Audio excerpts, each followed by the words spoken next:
Boa noite pessoal, tô entrando aqui hoje no Entre Irmãs, tô aguardando aí a entrada da Lu e da Rafaela pra gente começar a nossa live de hoje. Sejam muito bem-vindos aí. Hoje a gente vai falar sobre um tema bastante importante, então é importante aí a presença de vocês, coloquem as dúvidas, né, todas as colocações. Hoje a gente vai falar de um tema que eu não domino muito, eu sei um pouco sobre, por trabalhar dentro da psicologia. Mas os direitos aí das pessoas com deficiência, e no caso de hoje da pessoa com TEA, eu não tenho esse domínio. Então a Rafaela hoje, nossa convidada, vai falar um pouquinho sobre isso. Tô aguardando aí a chegada para que a gente possa começar. Vamos esperar todo mundo entrar, dar um tempinho para conseguir aí. Vamos ver aqui, vamos ver se a Lu já tá entrando. Vou mandar uma mensagem para ver se ela entra.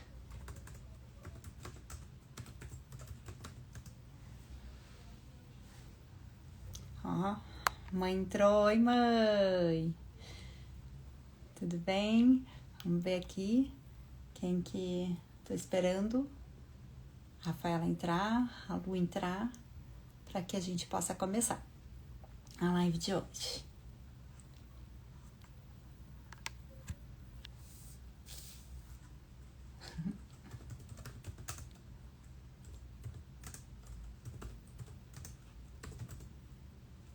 Só um pouquinho, gente, porque a Rafa não sabe entrar e eu tô aqui respondendo ela.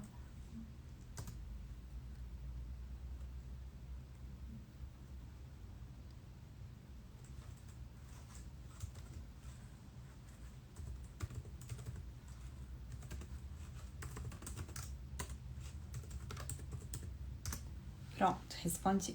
Então vamos esperar aí. A Lu ainda não entrou, vamos ver se ela entra.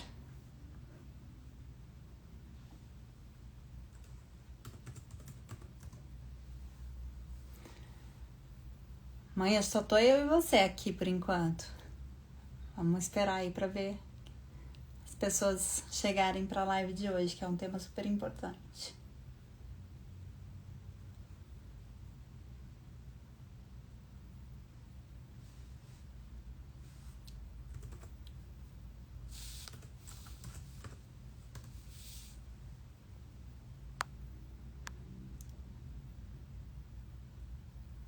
Quem disse que eu consigo te aceitar, Lu?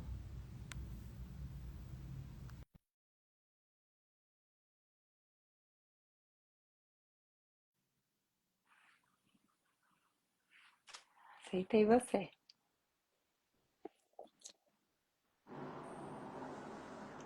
Aí, viu? Consegui.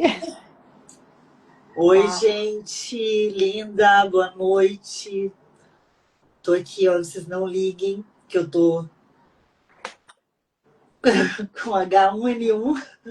Em recuperação, né, Lu? Oi, Lela, Oi, Rafa. tudo bem? Tudo bem? Estava aqui agoniada para tentar entrar e o Igor está aqui me ajudando. Eu não tenho muita habilidade com eu aí, textos, O mas Igor aqui, tem bastante. então, graças a Deus eu tenho um auxiliar aqui. Olha, eu também não tenho, viu? Então não posso falar nada, porque eu aqui com a rede social tô aprendendo. Ó, a mãe tá dando oi aí, oi, Rafa. Oi, Neuza, tudo bem?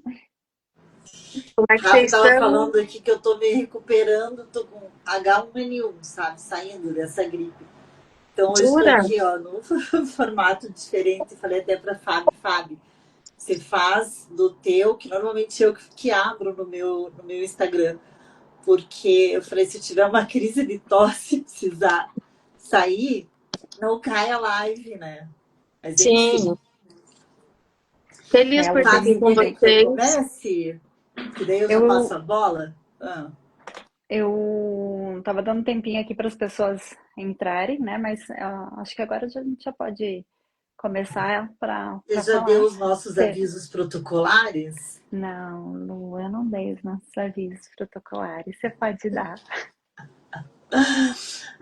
Então, boa noite, gente linda. Sejam todos e todas bem-vindos.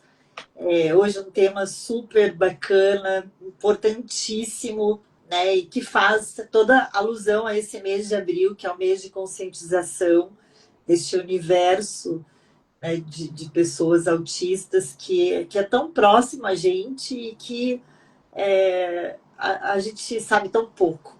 E que eu acho que é até uma questão de dever de civilidade a gente ter esse tipo de informação, sabe? Porque a gente fala tanto em inclusão, em diversidade, que queremos uma sociedade melhor, uma sociedade mais justa, mais equilibrada, mais acessível. E às vezes a gente não faz o nosso dever de casa, né? Algo que tá ali tão ao nosso alcance. E por isso a nossa convidada de hoje tão especial está aqui com a gente. A Rafaela, ela, além de ser minha colega, porque é advogada também, ela é uma grande amiga, é uma amiga de fé. E digo de fé porque nós temos algumas amizades que nasceram de um movimento chamado Cursilho de Cristandade de Curitiba. Não sei se todo mundo conhece, mas é um movimento cristão e que onde eu tive a graça de ter contatos que são para a vida, daqueles que a gente carrega para a vida toda. É uma amizade que nasce com certeza com uma base que não cede às mudanças, à distância, a nada. Porque a gente tem, acho que a fé embala essas relações de uma forma diferente, de uma forma especial. E a Lela, além de advogada, é mãe do Davi Lucas, que é um garotinho autista de 13 anos, que é uma graça. Ele é muito incrível. É também especialista em inclusão e direitos da pessoa com deficiência e em gestão pública. Lela, antes de passar para você a palavra, primeiro quero te dizer que é uma alegria ter você aqui com a gente. Sabe que eu tenho tua família mora no meu coração. E que as portas do Entre Irmãs, e aqui fala em meu nome, em nome da Fabiana, da Ju, que também faz parte, ainda aqui nos bastidores, você sabe que as portas sempre vão estar abertas para vocês, né, para tua família. Então, sinta-se como se realmente estivesse aí no sofá da tua casa. Porque é assim que a gente sente você aqui com a gente, tá? Sim. Eu que queria agradecer o convite. A família Chemin é uma família muito querida por nós. E a nossa, apesar de nós não termos uma convivência tão intensa, a gente se conecta através da nossa fé, né? Então, eu acho que isso diz tudo. Tenho um carinho enorme por vocês, pelo teu pai, pela Ju Chemin, que foi com quem eu tive um contato maior e hoje está lá fora. Mas não deixa de se estender a vocês, Lu, Fábio, e queria agradecer esse convite que é tão importante para a gente, enquanto família. O mês de abril realmente ele é direcionado à divulgação e até a conscientização do autismo, que é um assunto que vem crescendo nos últimos anos, e acho bem importante essa conversa para a gente estar compartilhando vivência, compartilhando fé, compartilhando família e caminhos também, né, de que a gente possa tomar para melhorar essas condições das pessoas com autismo, das pessoas com deficiência, trazendo um acolhimento maior da nossa sociedade. Obrigada aí, Rafa. Eu não sei se você prefere que eu te chame de Rafa, de Lela, enfim. Do jeito que você quiser. Eu não sou tão próxima assim de você, conheço você posso dizer, pelo olhar aí das minhas irmãs, então, mas pelo olhar delas eu posso dizer que já gosto de você, já gosto da sua família, já me sinto íntima também. Com certeza. E, e quero agradecer aí a sua presença. Acho que hoje você tem muito a contribuir aí para nos passar todo esse conhecimento que você tem, referente às pessoas, hoje especificamente as pessoas com autismo, mas as pessoas com deficiência, né? Que é algo que a gente tem muito que caminhar ainda no nosso país, né? Eu falo que, apesar de ter a lei, eu quero entrar nisso, né? Já vamos entrar no tema, né? Muitas vezes a gente tem a lei e, e ela não é cumprida de fato, né? E como que pode se fazer quando você percebe que, por exemplo, uma escola não cumpre a lei de inclusão? Nós que vivenciamos o direito, muitas vezes a gente fica frustrado, né? Com, com legislações que são muito bonitas no papel, mas de fato, no dia a dia, a gente não consegue o cumprimento disso. O direito à educação, eu acho que é um direito constitucional de todo mundo, né? Todo mundo tem direito à educação, e especificamente as pessoas com autismo não é diferente para elas, né? Elas têm o direito à educação da mesma forma que as outras pessoas, mas logicamente que elas não aprendem da mesma forma. Elas precisam de um acompanhamento, muitas vezes, e a própria lei, eu peguei até, fiz até uma colinha aqui, porque a gente não consegue decorar todas essas leis, né? A gente tem a Constituição, que é de onde deriva a grande maioria das leis, mas hoje a gente tem a Lei Berenice Piana, que foi uma das primeiras leis, né, que é de uma mãe, né, a Berenice é mãe de uma pessoa com autismo. Temos a Lei Brasileira de Inclusão, que ela norteia muitas vezes as próprias condições e como que essa educação deve ser estabelecida para essas pessoas. E a Lei Berenice Piana, lá, ela é uma lei bem específica para as pessoas com autismo, e ela fala que a pessoa com autismo ela tem direito ao aprendizado de maneira adequada. E aí a gente tem que entender o contexto todo dessa pessoa, dessa criança, que eu sempre falo para o Igor assim, que a maior dificuldade que a gente tem é a escola. Então, apesar de a gente ter muito boa vontade, a gente tem pouca pessoa especializada para cuidar dessas pessoas lá. Então, a gente tem que contar, na maioria das vezes, com a boa vontade da escola. Nós temos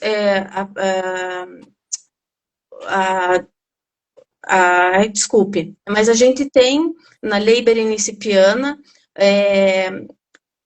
determinações que falam que a pessoa com autismo ela tem direito ao plano de ensino individualizado, que o que é esse plano de ensino individualizado? Eu tenho que olhar para aquela pessoa, para aquela criança e entender o que eu preciso adaptar para que essa pessoa tenha compreensão daquele conteúdo. E a partir daí, decorre também da Lei Berenice Piana o acompanhante especializado, às vezes o acompanhante terapêutico, porque dentro do autismo a gente tem pessoas com níveis de suporte diferentes, eu tenho que olhar para isso, né? E com a Lei Brasileira de Inclusão, a gente também tem pessoas com maior grau de comprometimento dentro do mesmo ambiente. Então, eu tenho que proporcionar esse aprendizado de uma maneira que todas as pessoas que estão dentro daquela sala de aula e crianças, elas consigam compreender aquele conteúdo. Então, temos essa legislação, mas é o que eu falo para você. Muitas vezes a gente tem que contar mais com a boa vontade do que efetivamente com atendimento especializado para essas pessoas. Ela, eu tava olhando, dando uma olhadinha nessa lei. Bom, primeiro, a primeira observação que eu queria fazer é que essa lei que a Lela está colocando, ela é de 2012. E aí, que já é algo que me chamou a atenção, porque é uma lei bastante recente. Então, para ver o quanto nós estamos, de fato, atrasados em relação à inclusão, à diversidade, a desenvolver um olhar que, de fato, atenda àquilo que se propõe. Mas aí, eu lendo alguns artigos da lei, e um deles me chamou a atenção, que é um que fala sobre a possibilidade de ter um professor auxiliar, por exemplo. E daí, no texto da lei, ele fala assim, em casos de comprovada necessidade. E aí eu comecei a pensar, porque eu tenho, como advogada e como atuante numa área que também envolve... O direito é muita interpretação, né? A gente está todo momento tendo que interpretar o que é lei, o que o legislador quis dizer com aquilo. Mas num caso desse, eu vejo assim, o quanto deixa margem para uma subjetividade que, às vezes, e normalmente, está na mão daquele que desconhece esse universo. Então, o que é uma necessidade para alguém que está decidindo ali? Como eu comprovo, por exemplo, se eu sou a mãe de um autista e posso entender que, no caso do meu filho, é necessário ter um professor auxiliar. Anexo laudos, exames e tudo mais para ser médico, e o juiz lê tudo aquilo e entende assim, que na visão dele não está comprovada uma real necessidade. Então eu digo, eu coloco isso já de cara, sendo bastante polêmica aqui na minha inserção, para fazer esse questionamento mesmo, do quanto, para além das leis, porque é o que eu falo em relação à Maria da Penha, que está aí desde 2006 também é tardia, mas antes tarde do que nunca, mas as dificuldades que nós temos de implementar algo que poderia ser óbvio, algo que deveria ser, né? Que deveria ser óbvio, e o quanto é difícil, quanto às vezes as coisas se tornam assim, mecânicas, dependendo da mão de quem cai, do olhar de quem esteja lendo. É como a gente fica refém dessa questão. E nesse caso das pessoas com deficiência, das pessoas com autismo, eu ainda acho uma questão pior, assim, porque eu queria até saber a tua visão, né, como mãe, não como advogada. Estou falando aqui da minha leitura como advogada e fazendo uma leitura geral, assim, que eu vejo das leis quando dão margem para essa subjetividade. Mas, assim, o quanto parece que não é suficiente eu ter uma lei. Quando eu falo de despreparo, o despreparo não está só na sala de aula, as pessoas que não têm capacitação adequada para atender esse tipo de demanda, e que aí há uma responsabilidade efetivamente dos espaços, né, institucionais, mas eu digo em todos os ambientes, em todos os espaços, inclusive no sistema de justiça, com aquele que está operando, porque é onde você vai se socorrer. Ao final e ao cabo, eu posso ter um arsenal de legislação, se algo não está sendo atendido, aonde você vai bater na porta e pedir socorro? No judiciário. E nós temos um sistema de justiça de fato preparado para essas demandas? Olha, Lu, se você for a fundo ali em toda a legislação que a gente tem especificamente para pessoas com deficiência e pessoas com autismo, você vai ver que essa denominação comprovada necessidade ou de acompanhante, ou em companhia aérea, de que ela precise de um recurso dentro do avião, ou dentro da escola, ou que ela precise de um auxílio para ser atendido em qualquer lugar. A gente não tem. A gente tem uma legislação que ela é muito... até para aquele que precisa também, né? Sim, onerosa, porque ela sempre... Na verdade, você tem que correr atrás. Não você tem sempre que comprovar. Você tem sempre que comprovar, além daquilo que já é visível, né? Eu tenho laudo, eu tenho pareceres dos terapeutas que atestam que essa pessoa, que essa criança necessita de uma determinada terapia, ou necessita de um acompanhante dentro de sala de aula, ou que ela necessita de um remédio que é de um alto custo. A gente não tem esse amparo. E, logicamente, quanto mãe, isso é mais revoltante ainda, porque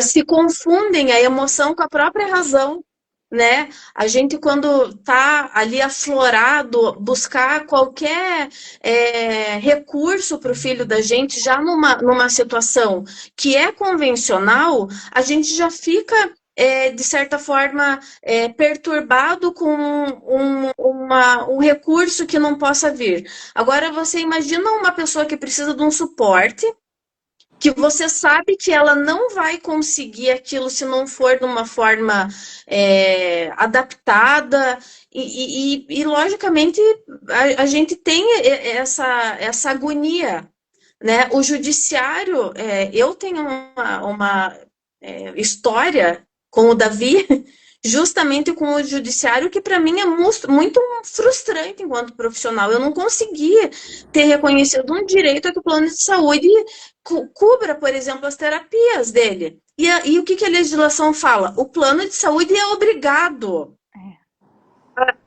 a me dar esse recurso.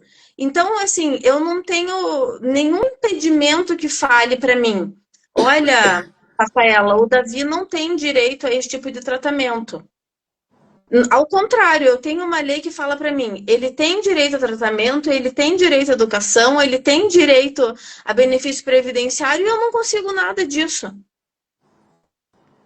E você é uma advogada, e é uma advogada que tem conhecimento. Aí você fica pensando naquelas mães periféricas, Exatamente. entendeu? Exatamente. Que são as que estão ainda numa situação maior de vulnerabilidade, né? E essa criança também é uma situação que demanda uma proteção ainda maior do Estado, um olhar diferenciado justamente pela condição. E aí essas pessoas são totalmente invisibilizadas. Exatamente isso. E assim, nos grupos que a Porque, gente segundo participa, a lei, inclusive, o fornecimento de terapia, só porque a gente está falando dos direitos aqui, para quem vem a assistir, né, que eu acredito que pode ser que outras pessoas que tenham essa situação na família ou próximo acabem vindo buscar o vídeo. Essas sessões de terapia, elas são ilimitadas, né? A lei não limita a 20 sessões, a 10 sessões. É ilimitado, né? esse direito à saúde é um direito básico. Veja, quando a gente fala de um transtorno global de desenvolvimento, primeiro, eu preciso de um laudo médico para eu conseguir qualquer coisa. Exatamente. Eu não tenho possibilidade de requerer qualquer tipo de tratamento, terapia, apoio escolar, direito previdenciário, se eu não tiver um laudo que me fale: olha, o teu filho está dentro do CID, era F84, agora foi para CID-11, né? Que é o CID do autismo. Sem isso, eu não consigo absolutamente nada. Nós temos uma limitação enorme com relação a profissionais que identifiquem o autismo. E para eu conseguir esse laudo, eu preciso de um médico que seja credenciado ao SUS. Como que está hoje o nosso Sistema Único de Saúde? Extremamente sobrecarregado. Eu tenho que esperar quanto tempo para que eu consiga esse documento que é fundamental para qualquer outro direito que eu vá recorrer, para que meu filho ou essa pessoa tenha direito a um tratamento básico de terapias, consiga uma medicação adequada, consiga educação, consiga benefício, consiga isenção de imposto. Eu não consigo absolutamente nada. Então, é um efeito dominó de tentativas frustradas que vão cansando as famílias.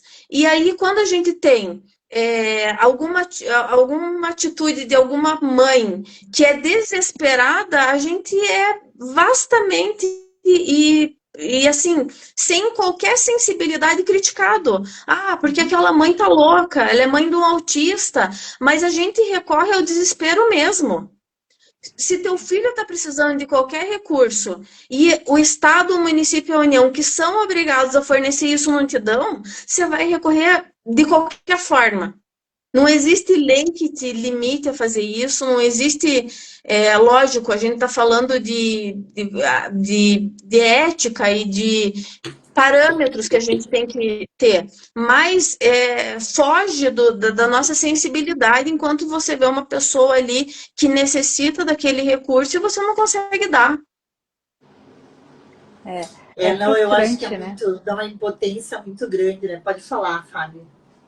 Não, eu ia comentar exatamente sobre isso, que é frustrante, né? Eu, dentro da minha profissão, vejo muitas, porque hoje eu não estou mais trabalhando dentro da neuropsicologia na área da avaliação, mas já trabalhei, já atendi bastante dentro dessa área.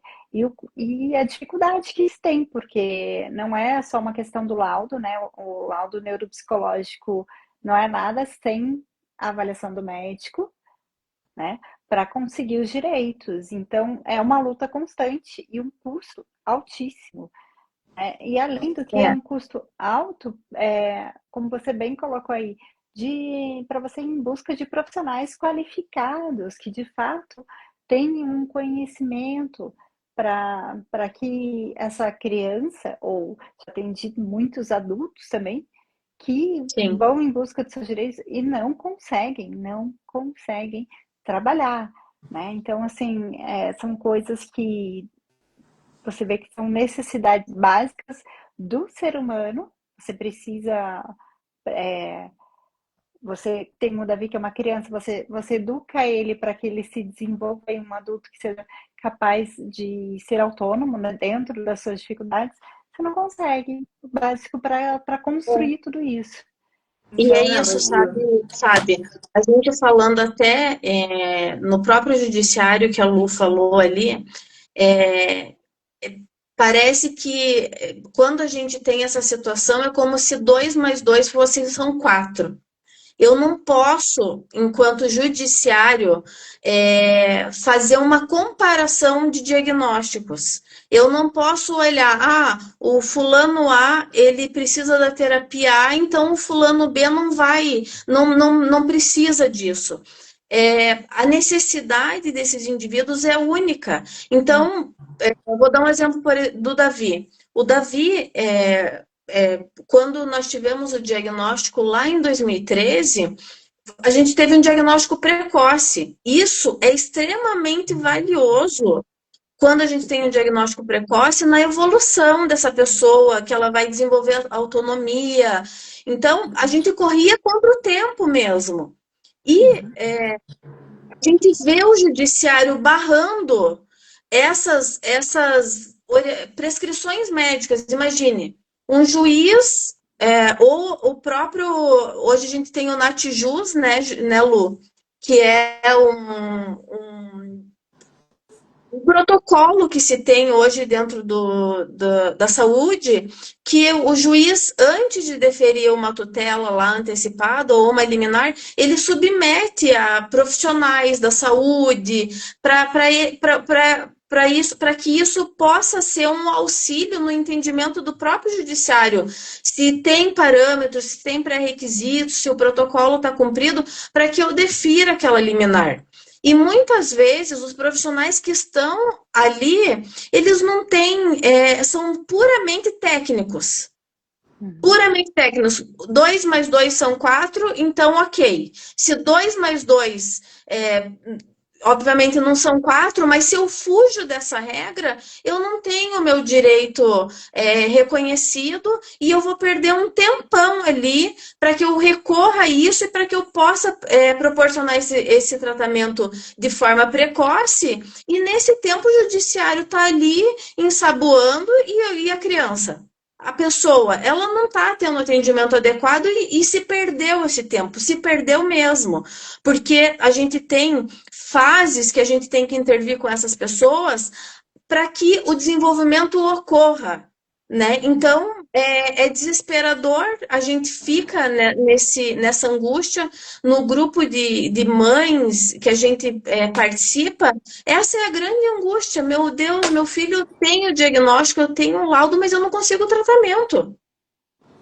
Eu Então, acho interessante você colocou essa questão, né? Que vocês tiveram ainda a sorte, eu vou chamar de sorte, sim, porque tenho visto inúmeros casos de diagnóstico tardio em relação. E daí a pessoa passa, às vezes, uma vida de sofrimento, né? Tentando se entender, tentando se encaixar em algum lugar. Porque isso é uma Percebendo que tem necessidade uma humana de dificuldade. É. pertencimento, de você se sentir pertencente a determinado grupo e de repente você não encontrar um espaço para você. É muito, muito angustiante. Mas aí eu fico pensando, Léo, se nessa porta de entrada, que seria a medicina, eu tenho dificuldade de um diagnóstico, as outras batalhas que virão não tendem a são ser muito fáceis, né? piores. Você sabe que essa questão da gente. Porque, assim, o laudo só vem através do médico. E há tempos atrás, quando nós buscávamos entender o comportamento do Davi, é, nós tivemos conhecimento lá há 11 anos e meio atrás, né? O Davi tem 13 anos e já está em tratamento há 11 anos e meio. Então, a intervenção dele começou muito cedo, com 1 ano e meio. E nesse momento lá atrás, a gente foi se familiarizando com o que proporcionaria um diagnóstico. E através de profissionais, que graças a Deus, assim, a gente foi muito abençoado que a gente teve pessoas muito competentes do nosso lado, sabe? Que caminharam e trouxeram muita segurança para que a gente seguisse esse caminho. E lá atrás a gente teve conhecimento que se tem um protocolo de rastreamento para isso, que se chama o MChat. E ninguém sabe disso, né? A gente tem um projeto de lei que está tramitando lá na Câmara e que prevê a obrigatoriedade dos pediatras aplicarem o MChat em crianças até 2 anos. Hoje são muito poucos os pediatras que olham, porque o pediatra que acompanha, dificilmente nós temos. A gente leva a criança no neurologista na primeira infância. Só quando a gente tem alguma questão neurológica que é muito pontual, que nós fazemos essa conexão com o neurologista. Mas, num primeiro momento, quem que é o profissional que cuida dessa criança? É o pediatra. E nós não temos pediatras que façam essa análise preliminar. Então, a gente perde muito tempo em fazer o rastreamento correto, pensando, essa criança não fala porque ela ainda não está no momento dela. Essa criança tem esse tipo de comportamento porque talvez ela não esteja, enfim, não esteja dentro de um padrão de comportamento. E hoje comprovadamente, nós temos comprovações que a criança que não tem essas comunicações, esses estímulos numa primeira infância, ela tem que ser rastreada. Para que não é que eu vá diagnosticar ela com autismo, mas eu preciso fazer esse protocolo de rastreamento se ela tiver autismo, eu já estou estimulando essa criança para que ela tenha autonomia, ela tenha comunicação e consiga viver numa sociedade, porque o tempo perdido a gente não volta. E é bem por aí mesmo, né? Eu coloco assim, a gente precisa preparar essa criança para o mundo, né? Ela tem que ser preparada dentro das atividades de vida diária que ela é capaz de fazer, que ela é capaz de se desenvolver. Então, pensando nisso, né? Eu vou sair um pouquinho do campo da saúde, vamos pensar um pouquinho em questões de quais seriam os benefícios que teria a pessoa com autismo, né? Tem algum benefício com relação a transporte? Se Sim, a então lei assim, garante? garante sim, Fábio. Então, a gente tem leis esparsas que fazem esse complemento de direitos das pessoas com autismo, né? Então, assim, a gente, além do direito à saúde, que são tratamentos, medicações e terapias, direito à educação, uma educação adequada, com um acompanhante especializado para a criança poder se desenvolver. A gente tem o benefício do LOAS, né? Aliás, o benefício do BPC, que é um benefício de prestação continuada, que o Uhum. que acontece? As pessoas acabam confundindo esse benefício com uma aposentadoria.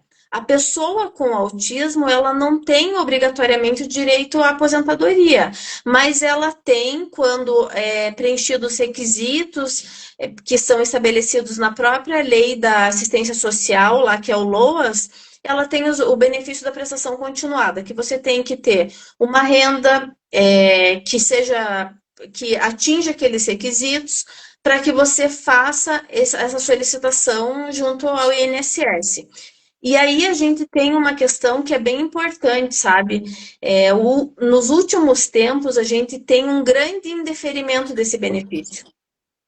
Então, a pessoa apresenta todos os documentos, laudos, e o que acontece? Quando ela é submetida à perícia do INSS, a criança é reprovada no teste, digamos assim.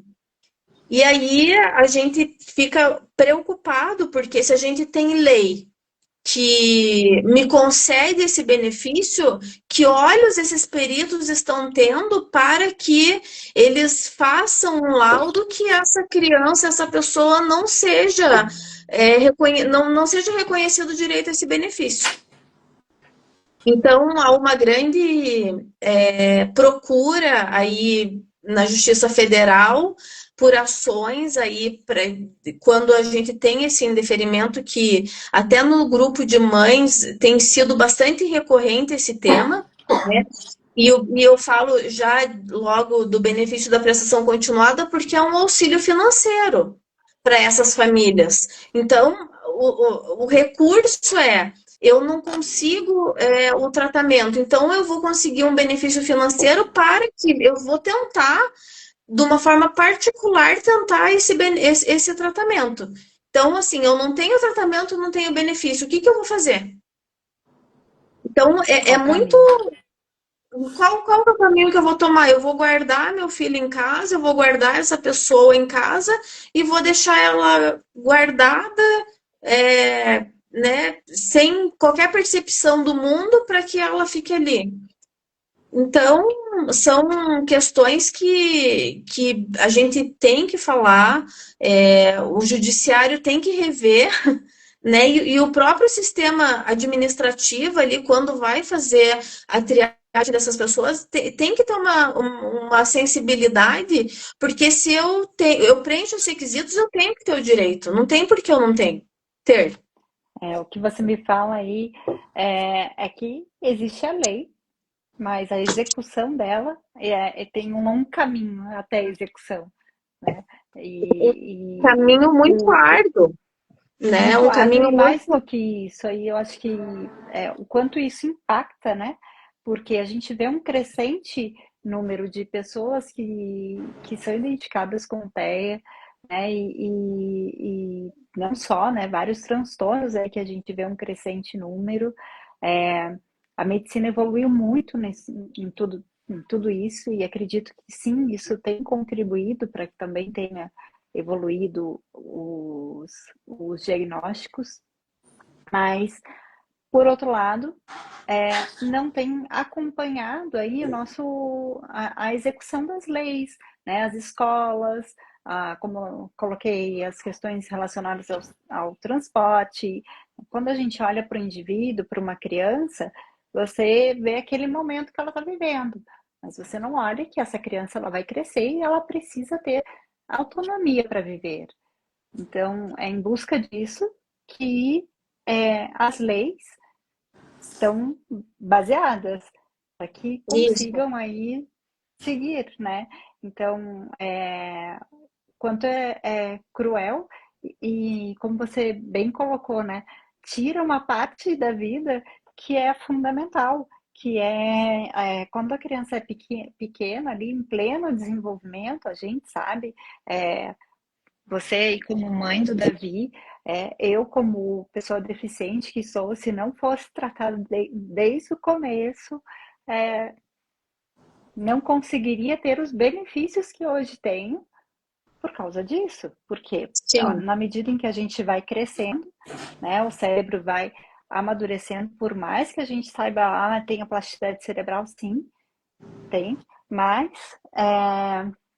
você tratar uma criança quando pequena, o resultado que traz é muito maior, né? sim. Você consegue colocá-la num outro patamar.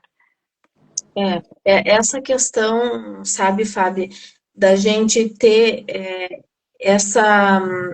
Eu acho que essa aceitação, né, primeiro, da gente aceitar isso enquanto família, porque também é muito comum que as famílias não queiram ver, né, que o seu filho necessite de um suporte ou alguma coisa, mas enquanto família a gente percebe que esse direito ao diagnóstico precoce, ele faz total diferença, né? Se eu for olhar para o Davi era uma criança que não tinha comunicação verbal.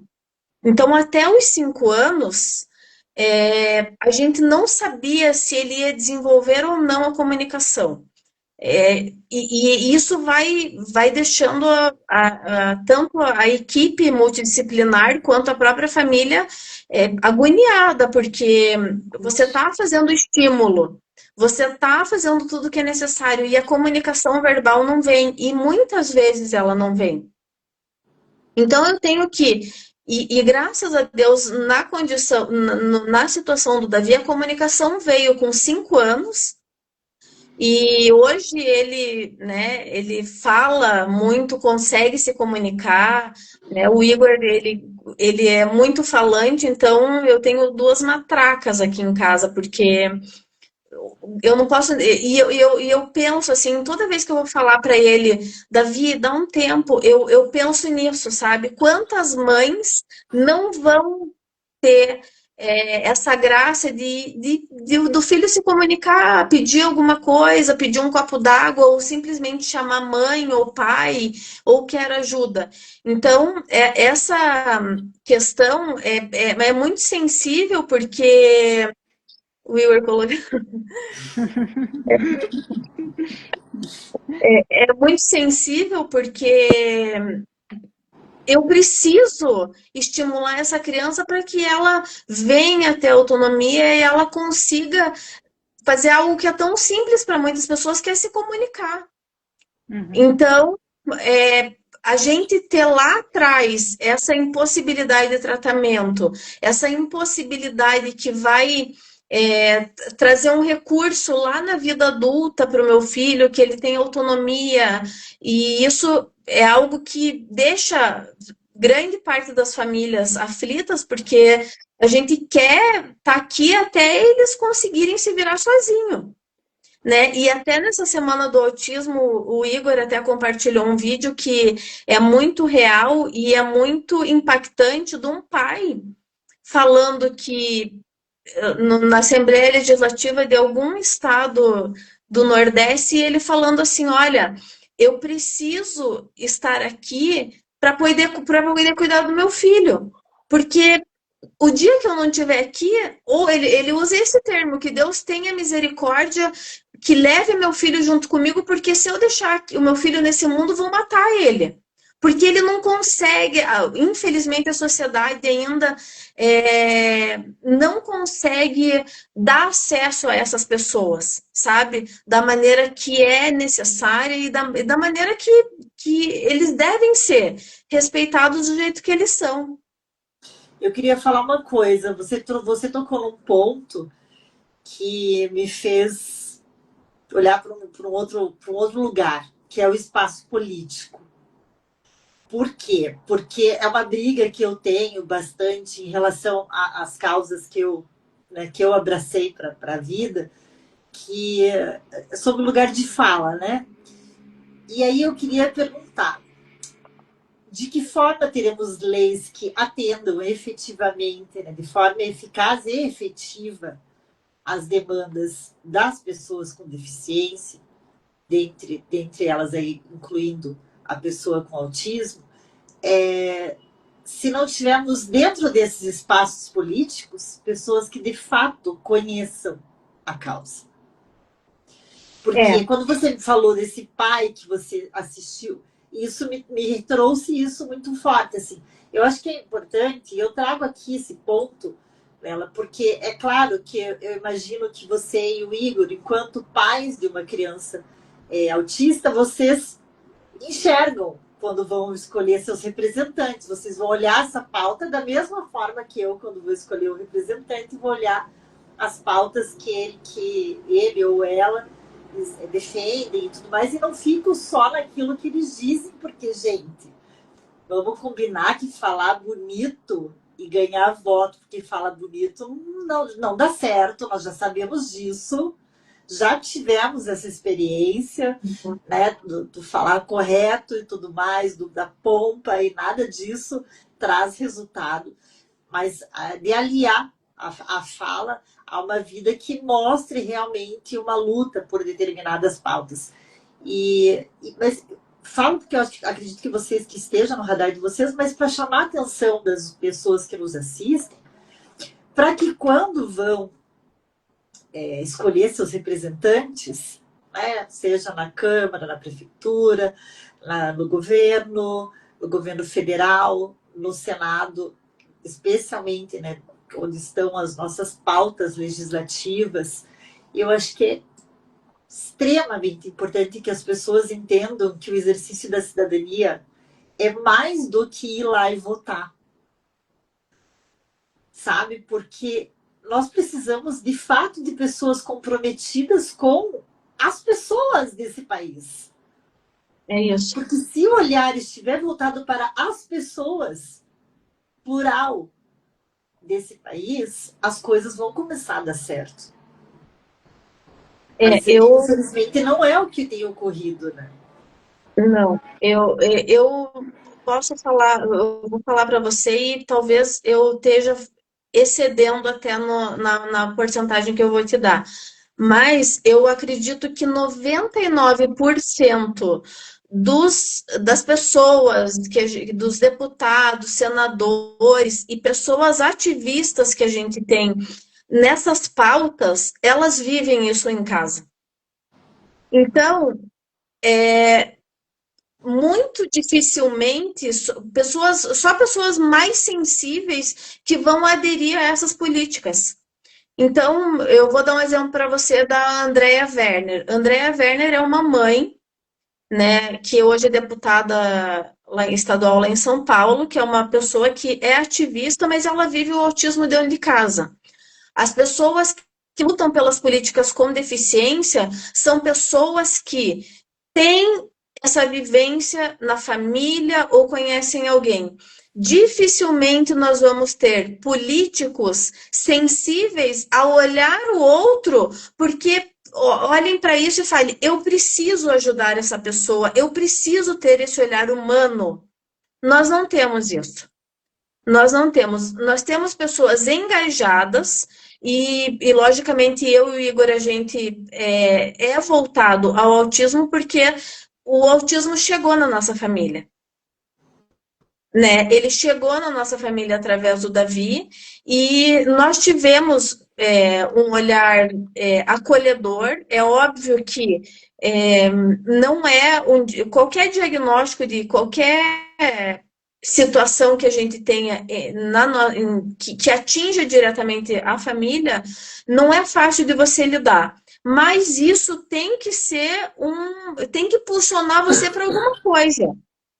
Então, a gente olha para isso e a gente vê que grande parte das pessoas que representam, que nos representam hoje, elas têm interesse nisso. Elas vivem isso e elas, de certa forma, elas atingem uma grande comunidade porque a gente acaba se reconhecendo dentro daquela situação. Tem a questão do pertencimento aí, né? Eu pertenço a isso, eu sei, eu vivencio isso, eu sei o que é passar por isso, então eu vou em busca dessa causa, né? Mas, e de fato, eu acredito que você esteja aí certa na sua porcentagem, mesmo que você tenda aí a um exagero, né? A chance disso ser real, realmente. Mas eu queria trazer um outro ponto aqui, porque só estamos caminhando aí mais para o final da live, mas quero trazer um outro ponto que eu acho que é fundamental e eu não sei se você pode me dizer por que o Davi ainda não está nessa fase, né? Como referente ao mercado de trabalho, né? Das pessoas com deficiência, das pessoas com autismo, como que é? Quais são os direitos? Como que você indicaria aí para as pessoas que estão assistindo para ir em busca, né? Pensando nessa autonomia que a gente já mencionou aqui. Você sabe que essa semana eu e o Igor a gente estava conversando sobre isso, né? Como que a gente vai. O Davi tem 13 anos, mas a gente sabe que nós temos programas de menor aprendiz, Aprendiz, sim, né? sim. Então, a gente sabe que, por mais que a gente ainda tenha uma sociedade que esteja engessada, a gente percebe também por parte das empresas uma maior abertura para a inclusão dessas pessoas, né? Através de políticas próprias, né? Com treinamento próprio. O Igor até me mandou, no meu WhatsApp, talvez ontem, um flyer ali de um banco fazendo com um programa de menor aprendiz para pessoas, especificamente para pessoas com autismo a partir de 16 anos. Que legal. Olha que Então, bacana. eu Nossa, fiquei assim, que iniciativa boa. Se quiser falar o sim, nome do banco, a gente não está eu vou ganhando falar, o nada, mas banco eu eu acho que agradeço. Eu boas acho, ações elas têm que ser divulgadas, sim, sabe? Sem foi dúvida, o sem Banco dúvida. Bradesco Ó, que fez parabéns. essa divulgação ali, porque a gente fica muito preocupado como que a gente vai inserir o Davi no mercado de trabalho. Primeiro porque a gente não sabe exatamente para que lado vai, né? Se ele vai para uma determinada área, hoje a gente ainda não consegue perceber nele o que efetivamente ele gosta de fazer. Ele tem muita habilidade com computador, programação de videogame. Pode ser que ele desenvolva isso futuramente, mas não custa nada nós, enquanto pais, inserir ele num programa desse para ele conhecer também outros ambientes, né? Já que a gente tem essas possibilidades, eu acho que isso é uma preocupação de como que ele vai ser inserido nesse mercado de trabalho, mas a gente percebe várias empresas que têm até uma busca específica por pessoas com TEA, porque elas têm determinada habilidade, né? Algumas pessoas com TEA, elas têm hiperfoco e conseguem desenvolver uma habilidade em determinada área. E também isso é muito se torna produtivo para a empresa, porque eu tenho um profissional, né, que ele tem um hiperfoco e ele vai conseguir me trazer uma resposta para determinada coisa. Então, às vezes as pessoas com autismo, elas são até estigmatizadas por elas ter altas habilidades, mas é que esse hiperfoco acaba beneficiando a pessoa, né, a desenvolver uma atividade e trazer uma resposta para a empresa. Sem dúvida, ela se torna mais produtiva, né? Nesse Sim, sentido, né? Porque ela se engaja muito mais rápido do que as demais, enfim. Né? E a produtividade dela, sem dúvida, aumenta. Mas É interessante você colocar, né? Porque muitas pessoas, ó, o Igor está comentando aqui, ainda são poucas as iniciativas, mas as empresas estão se movimentando para isso, despertando. É verdade, é isso, né?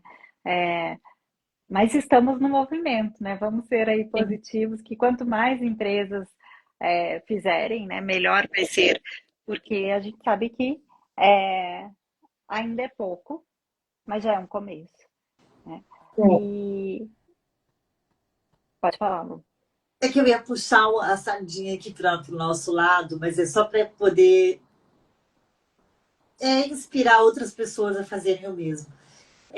Quando a gente decidiu pelo canal, eu sempre conto, né, que a ideia do Entre Irmãs veio de uma inquietude tanto minha quanto da Fábio de que nós poderíamos fazer algo a mais com a nossa profissão.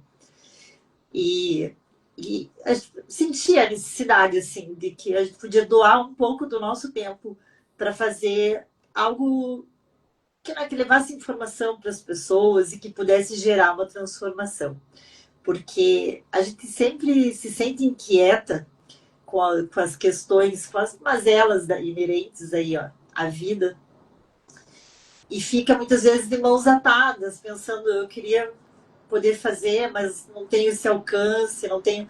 E aí eu falei, cara, a gente pode usar hoje, né, dessa facilidade que é a internet para poder levar informação. E eu estou colocando isso porque quando o Igor escreveu ali, né, que ainda são poucas as iniciativas, mas as empresas estão se movimentando, eu penso que é isso, às vezes é um passo, sabe? É um passo que uma pessoa pode dar, é um passo que uma empresa pode fazer, é um passo que uma instituição pode fazer. E a partir desse pequeno movimento, tudo ao redor vai se movimentando. O que não dá é para a gente ficar parado. E a ideia da gente também trazer esse tema para nossa live, né? A gente já trouxe ele com o Igor, que infelizmente o Igor foi o único homem a ser convidado no Entre Irmãs até hoje. Faz um ano de Entre Irmãs já. Nós temos um Olha, ano de Entre Irmãs, vai fazer um ano, não vai, Fábio? vai Um fazer ano um de Entre ano. Irmãs em maio. E, É, e a gente só teve um homem que veio falar no Entre Irmãs, que foi o Igor. E não ficou salva. A gente vai ter que repetir. verdade. A gente vai ter que repetir, porque foi super bacana. Já foi também sobre esse tema, a gente já entrou nesse tema, porque a gente já falou também das pessoas com deficiência. A Fábio trouxe a história dela, pessoal. A gente não fica congelada aqui em um tema ou outro e tal. Realmente, o que a gente busca é ampliar o olhar, inclusive o nosso, sabe? De poder enxergar um pouco além, por exemplo, a deficiência chegou na minha família mais de uma vez, né? Porque temos a Fábio, minha irmã, temos o Sérgio, nosso irmão, que também é uma pessoa com deficiência, mas nós não temos, assim, ali no centro pequeno de família, uma pessoa diagnosticada, pelo menos. Eu estou falando isso, gente, porque infelizmente há diagnósticos que são tardios. Eu, por exemplo, brinco, e é uma brincadeira estúpida que eu faço, dizendo assim, eu não sei se eu tenho TDAH. Por exemplo, eu me auto-intitulo com TDAH, embora eu não seja laudeada. Mas ainda quero fazer esse estudo, porque me reconheço, às vezes, nesse lugar. Mas o fato é que a gente não precisa esperar bater na nossa porta, sabe? Porque está na nossa vida, já bateu na nossa vida. É uma pessoa, e são pessoas, e as pessoas que convivem entre si. Se a gente vive em sociedade, se a gente quer uma sociedade que seja inclusiva, que seja solidária, que seja amorosa, que seja justa, que seja igualitária, a gente precisa começar a fazer o dever de casa. Você sabe, Lu, É. que você falou isso, e eu acho que é um ponto assim fundamental. A gente está falando de autismo hoje, mas quando a gente está nesse meio neurodiverso, a gente conhece muitas outras coisas. Então, o nosso olhar, ele amplia, sabe? Nós temos, quando a gente fica lá numa sala esperando o filho numa terapia, a gente ouve N histórias. Aí você se coloca no lugar daquela pessoa e você pensa, puxa vida, eu preciso ajudar essa pessoa. E são realidades muito diferentes, são diagnósticos muito diferentes, são é, necessidades muito diferentes. Então, a gente troca, né? A gente partilha a vida nessas salas de terapia, a gente partilha experiências que são muito enriquecedoras para a gente, porque daí a gente volta para casa e a gente a gente começa a olhar, a ter um olhar diferente para aquela pessoa, um olhar mais sensível, né? Que é, eu acho que a grande questão que a gente tem na nossa sociedade, a gente tem pessoas estamos caminhando para uma sociedade mais acolhedora, com mais empatia, mas ainda a gente vê noticiários horríveis, né? De pessoas com deficiência. Essa semana nós tivemos duas situações com pessoas com autismo, uma de um professor de judô que teria usado técnicas para conter uma criança que não estava em crise, e a outra que a professora sentou em cima da criança como um protocolo, como se fosse um protocolo de contenção. Então, a gente olha para isso e isso assusta, né? Eu fico assustada de pensar que o Davi está nesse mundo, porque isso pode acontecer com qualquer pessoa. Qualquer pessoa que vive uma neurodiversidade né, ela está vulnerável a esse tipo de comportamento. Então, Isso algo. assusta porque nós, pais e mães, não somos onipresentes e a gente queria Exatamente. ser, especialmente nessas situações, né, Sim, de vulnerabilidade e de desconhecimento. E quando é a informação que falta, é algo que me agride muito, sabe? Porque eu penso, hoje está tão facilitado, está tão ao alcance das mãos, então mostra para mim um descaso social que não pode existir. Porque é muita falácia eu propagar que desejo um mundo melhor se eu não faço o mínimo para incluir todas as pessoas que estão à minha volta. sim, sim. O E despreparo, né, gente? Que você traz aí professores, né, que Eu queria te lidam com. perguntar, antes da gente ir para o final, Lela. Ai, Fábio, eu te cortei bem feio. Que feio. Não, fale, pode falar. Desculpa. Não, mas eu só fui comentar que é um despreparo de profissionais aí da educação, algo mais alarmante ainda, sim, né? Exatamente. É Eu triste queria, a gente para ouvir isso. encerrar assim, essa parte, porque na verdade, encerrar, a gente não encerra. Isso é um tema que não se encerra, não tem como encerrar, né? É um tema que a gente ainda pretende voltar com ele outras vezes e já disse para vocês, a porta está aberta. De repente a gente consegue fazer uma com o casal e eu consigo salvar o Igor na live.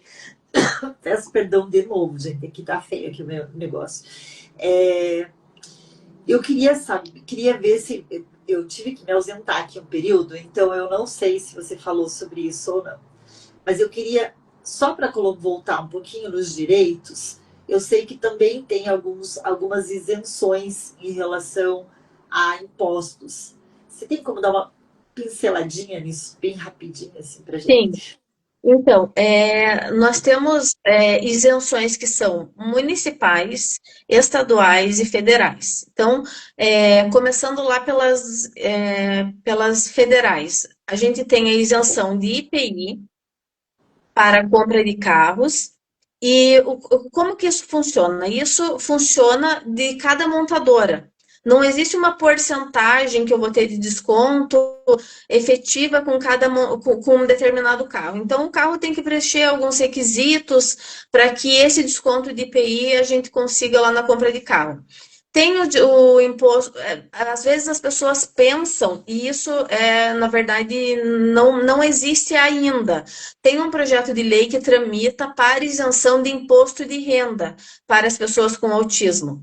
Hoje, só as pessoas que são aposentadas conseguem essa isenção do imposto de renda. Então, a gente está aí na expectativa de que essa lei venha a ser aprovada para que as pessoas com autismo e os representantes legais consigam a isenção desse imposto. Tem a isenção do ICMS, né, que é um imposto estadual, e o IPVA, que o imposto sobre veículos, e todas essas isenções a gente só vai conseguir através de formulários que a gente preenche, baseado, que a gente volta lá no começo, no laudo. Então, eu obrigatoriamente preciso do laudo, que é um laudo emitido por um médico do SUS, para que eu consiga fazer esses formulários para pedido dessas isenções. E todas essas isenções, a gente vai depender, obviamente, do órgão, da secretaria, do órgão do governo, para que ele avalie se você preenche, né? Embora a lei determine que todas as pessoas com autismo tenham essas isenções, mas se você preenche os critérios ali que possam possibilitar esse imposto. A gente tem algumas situações e daí vai depender do município, né? Imposto de IPTU e algumas companhias de energia e de água também fornecem um desconto quando a pessoa contém um requisito lá de uma renda mínima, uma renda per capita por família. Então, essas isenções vão depender dos critérios da própria companhia de energia e de água para a concessão desses descontos. E no município também, a gente tem o passe livre para as pessoas com autismo, né, que elas têm direito ao transporte público, sem o pagamento de taxa. E acho que seria isso, Lu, a questão dos impostos. A gente tem as questões da meia entrada para as pessoas com autismo e pessoas com deficiência. E acho que, deixa eu olhar na minha folhinha aqui, mas eu acho que a questão dos impostos seriam essas. O que a gente tem são os descontos em companhia aérea, né? Então, mas não é para a pessoa com autismo, é para o acompanhante, e vem lá o parênteses, da pessoa que comprove a necessidade, uma efetiva necessidade de um De ter um acompanhamento naquela acompanhante, viagem. de não poder viajar sozinha. Isso.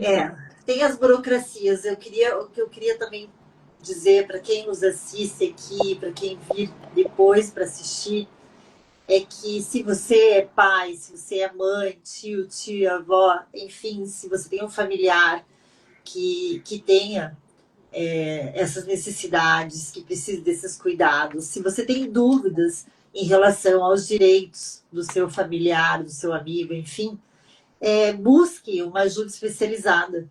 Busque, né, um advogado, uma advogada que tenha esse olhar, de fato, voltado para essas demandas. E eu falo isso porque, por exemplo, não é o meu foco de atuação, então eu fico muito à vontade para falar sobre isso, mas a gente sabe que quando está com alguém que tem esse olhar, a situação, o cuidado vai ser diferente, porque se eu vou ter que estudar sobre isso para poder atender outra pessoa. Alguém que já está ali imersa nesse mundo, que já estuda para isso, e ainda mais que vivencia. E eu percebo alguns colegas que, justamente em razão do autismo ter batido na porta de casa, mudaram as suas áreas de atuação, porque começaram a ter que correr tanto atrás de questões para o próprio familiar, que aquilo acabou virando o seu nicho de trabalho, porque senão não conseguia mais dar conta da área que trabalhava, entendeu? Porque acabou demandando um tempo tão grande que virou uma especialização dentro do trabalho. Lela, tem mais algum recadinho que você queira deixar, Fábio? Então, eu, na verdade, queria agradecer, né, esse espaço. É sempre muito bom a gente estar compartilhando essas coisas, essas vivências, essas experiências, no sentido da gente que as famílias olhem e não fiquem paradas, né? A Lu falou ali, né, que a gente não pode ficar parado, e de fato é o movimento que movimenta.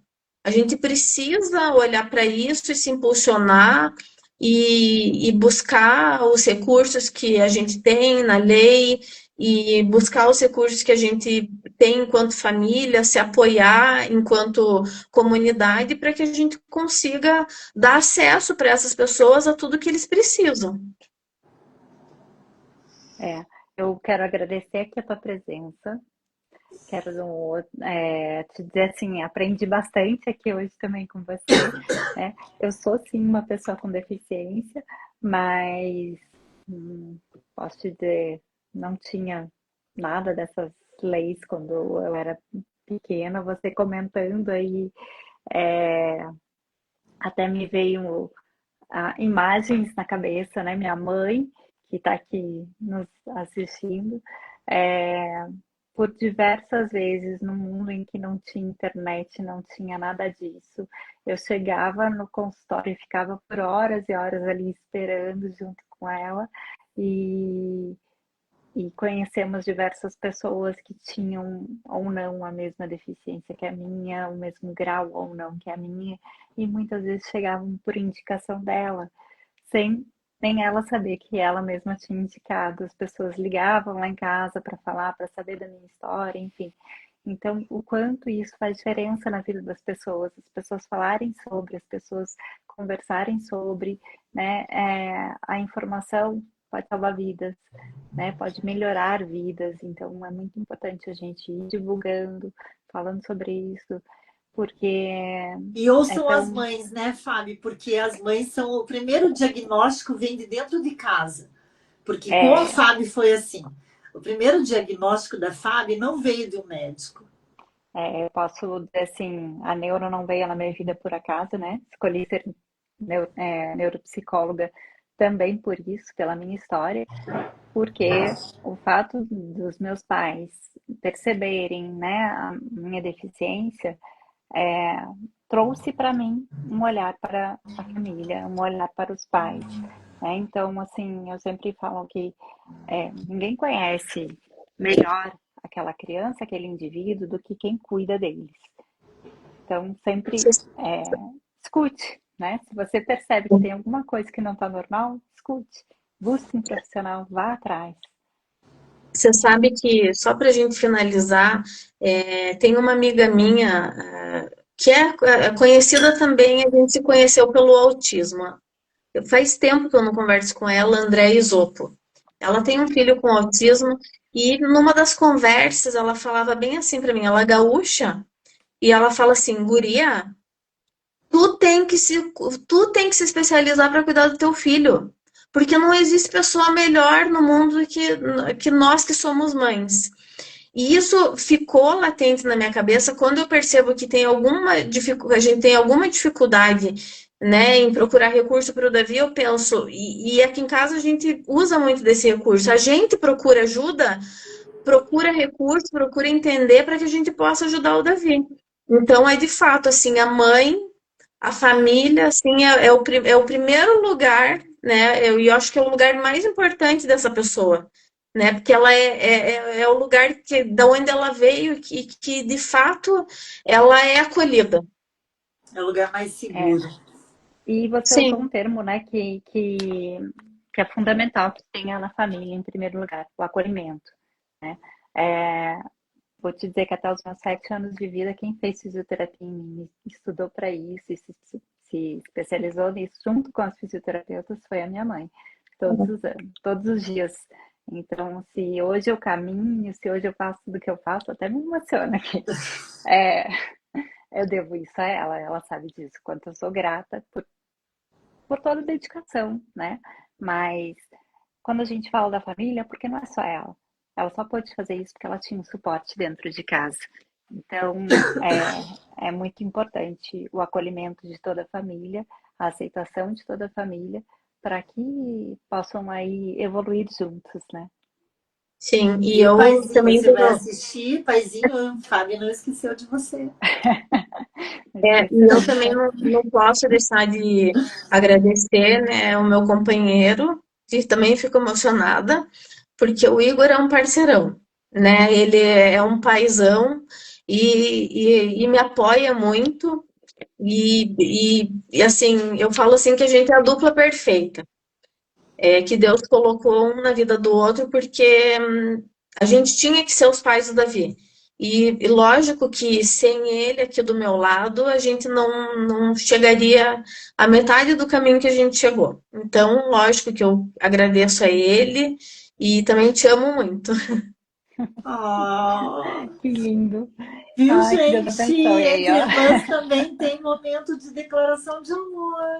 Ah, delícia, hein? Que lindos!